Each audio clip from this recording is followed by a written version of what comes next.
There are certain sounds in nature that awaken the most primitive fear in the human mind. Not the growl of a predator, but the slow breathing of a wild intelligence watching you from the dark. Welcome back.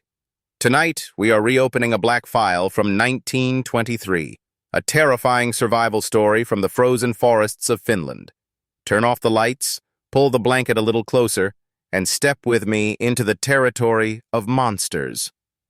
That winter, the forest of Kuusamo was mercilessly cold. 15 of us had come there as part of a logging crew, lured by unusually high pay and dismissing the warnings of the locals, who spoke of creatures they called paycon. At first, the signs were subtle. A gigantic footprint veering in from the tree line, with a stride almost 2 meters long. A huge tree trunk shoved out of the earth without a single cut mark. We lied to ourselves, calling it bears, wild animals, natural forces. But deep down, every man in that camp had already begun to feel the cold sting of being watched. The true terror was not the blood. It was realizing that your enemy was highly intelligent. Every night the creatures called to one another through the woods.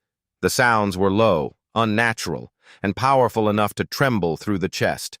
They circled our camp, studying our guard shifts, counting our numbers. Then they began leaving us gifts. The body of a pack horse torn in half, broken pine branches arranged into deliberate patterns. A message, clear and horrifying. We are not beasts. This place belongs to us. Strong men began to collapse under the pressure. Some clutched their rifles and wept. Others whispered prayers to ancient gods. We had built our own defensive ring and then trapped ourselves inside it. And on the longest night of the year, they tore through that wooden wall as if it were paper. Under the moonlight, I saw one standing there. A towering black shape, impossibly tall, its arms hanging almost to its knees. It did not rush toward us. It did not need to. It simply stood there, watching us shrink back in terror, savoring the smell of our despair. The next morning, the bloody escape began. 15 men running for their lives across 8 miles of snow. But the creatures did not rush in to kill us all at once. They played with us. They burst from the darkness, split our formation apart, and took the exhausted men from the rear. To this day, I still remember the sounds of that morning.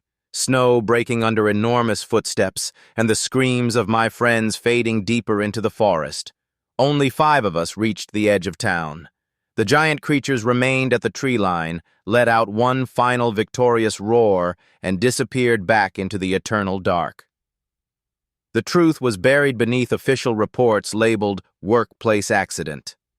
But if you ever stand before a silent ancient forest, remember this.